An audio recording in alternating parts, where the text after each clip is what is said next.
Joining me right now is Georgia Senator, member of the Budget, Banking, and Armed Services and Agricultural Committees, David Perdue. Senator, it's good to have you this morning. Thanks so much for joining us. So I guess they have nowhere to go. I mean, we all, certainly on this program, expected no collusion. It was a ridiculous narrative and a lie for the last 2 years. But now the Democrats got it officially from the AG, but they want more. They're still fighting him. Well, no collusion, no obstruction, no kidding. That's what you've been saying. That's what the president's been saying for 2 years. But let's be very clear. This is the false narrative that the left has been perpetrating for 2 years. They don't want to legislate now. They're going to investigate, and that's what we see as their path. And I just think that's not what the American people want right now. It's time to move on. Yeah, and now there are questions about how high up the chain this really went in terms of the Obama administration. Even the president is not ruling out the involvement from the Obama administration, given the fact that we know from the Lisa Page testimony that the FBI got the word from the DOJ, lay off Hillary Clinton, don't even go there in terms of charges. Listen to what the president said yesterday. Do you think you reached the west wing of the Obama White House? I don't want to say that, but I think you know the answer. What do you think, Senator? Well, let's be very clear. This is historic obstructionism. They said it when President Trump got elected. It's well funded, and now it's across all 50 states. They do not want this president to succeed. And they're implementing these obstructionist tactics in the Senate right now to block nomination, confirmations, no legislation going on in the House. I mean, this is exactly what the American people do not want right now. And the rest of the world is looking and anticipating us doing some things that we need to do. In the middle of all that, you have this distraction and the obstructionism that's been going on for the last 2 years. Yeah. So do you think that's going to hurt them in the 2020 election? Because, you know, at this point, you see all of these people that have been spewing out these lies for the last 2 years. Even John Brennan, who's been calling the president treasonous, saying that he's got all this evidence and he's, you know, with his former CIA title and his resume. I mean, people believed him, which was so crazy, but even he's walking it back. So are people now going to say, you know what, the media, the CNNs of the world have been lying to me. I'm not going to go there anymore because obviously there's no truth telling here. And is it going to hurt the Democrats going into the election? Look, this is a representative democracy, Maria. You know this. You talk about it all the time. The American people are not stupid. They know they've been lied to in this case. They know they've been lied to in other instances with regard to what the left is implying about President Trump. Look, this agenda is working, and the left wants to do anything they can not to talk about it. They had 8 years of the worst economic performance in U.S. history. You talk about it all the time on your show. Right. Now we've proven that what we believe in actually works. We pulled back on regulation, energy, taxes, and even Dodd-Frank partially. And look what's happening to the economy. So I think this is nothing but a perpetrated obstructionist strategy to block anything President Trump wants to do to turn this country around. Yeah. Meanwhile, anybody who, you know, is on the left who talks about the Green New Deal, they say, oh, this is just a framework. I mean, Richard Fowler earlier in the program said this is just a framework. But the bottom line is this is actual legislation. Right? I mean, she came up, Alexandria Ocasio-Cortez, with this bill that has 90 co-sponsors in the House and 12 in the Senate. Republicans obviously decided to give it a shot yesterday. The Green Deal failed the Senate test vote. Congresswoman Alexandria Ocasio-Cortez slammed Senate Majority Leader Mitch McConnell, claiming he tried to rush the vote without a hearing. Can you take us behind the curtain here and tell us what went on yesterday?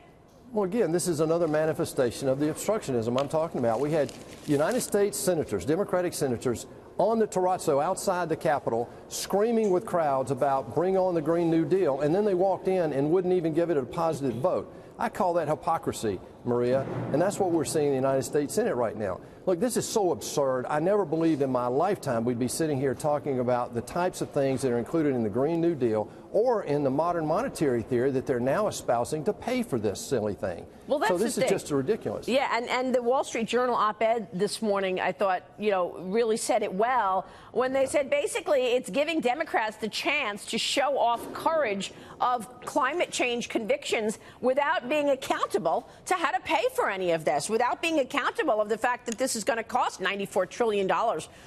And that's not funny. I mean, that's like a real number, which Doug Holt-Aiken's group came up with, $94 trillion. So what do you make of all of these socialist policies, Senator? You got the Green New Deal here. You got 70% tax rates from AOC here. You got Elizabeth Warren and her wealth tax, Bernie Sanders and his Medicare for All, which wipes out the private insurance industry. Maria, it's a false narrative again, because they can't stand on their policies. Their policies of big top-down government spending on all these programs that have been proven to fail, they don't want to talk about that. So what they're now talking about is espousing things that people want to hear: free education, free health care. That's right. Here's the reality. We only collect $2.2 trillion in all federal income tax today, and they want us to spend $9 trillion behind the Green New Deal per year. That's just absurd. And what we've got to do is be very sober about what's happening right now. This is a threat to our republic, Maria, and we've got to fight this every day right now in this election. I hope they continue to endorse the Green New Deal. All these presidential candidates on the left are doing that, and I think it's going to cause their downfall in 2020. Well, they're endorsing it, but why did they vote present yesterday? What was that about? Hypocrisy, total hypocrisy. Yeah. They left an outside meeting outside the Capitol screaming for the Green New Deal, walked right in, and because I think Democratic leadership said we're all going to vote present, did not give it a positive vote. So where's the conviction for their Green New Deal that they go out and raise money off of in politics behind? This is hypocrisy at a maximum level, Maria. Yeah, and, and even Nancy Pelosi, I mean, not yesterday, but, as soon as we got the news, the official word from the AG and the Mueller report that obviously there was no collusion, no kidding. But she even said, look, we want to get back to legislating, right?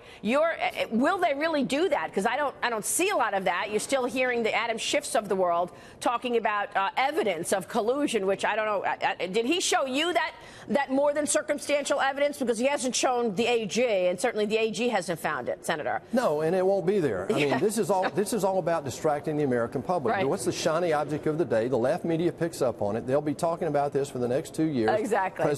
President Trump will win a re-election. And real quick, I know you're championing this bipartisan disaster relief package. The Senate voted 90-10 yesterday to begin the debate on the bill. You're aiming to help communities devastated by Hurricane Michael. Anything you want to share on that score?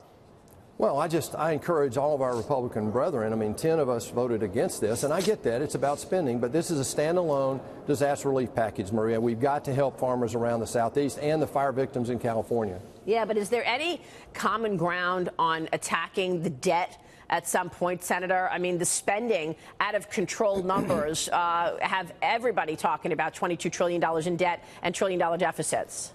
Maria, thank you. You do this every time, and I love it. You get me on the show and give us a little more time. We'll talk about that in detail. But here's the problem. Discretionary spending, which is about 25% of what we spend as a federal government, is actually pretty moderated right now. That's not our total problem. The real problem is on the mandatory side. Yeah. And we're not even addressing how do we save Social Security and Medicare that actually the trust funds go to zero in 8 and 12 years, respectively. Yeah, so we've got to get after that. What do I do every time, by the way, Senator? I bring up debt? Yeah, you talk about it when I come on. You really talk about it. Listen, thank you. Okay. Thank you for doing that. Senator, it's good to see you this morning. Thank you. Good to see you, Maria. All right, David Perdue there.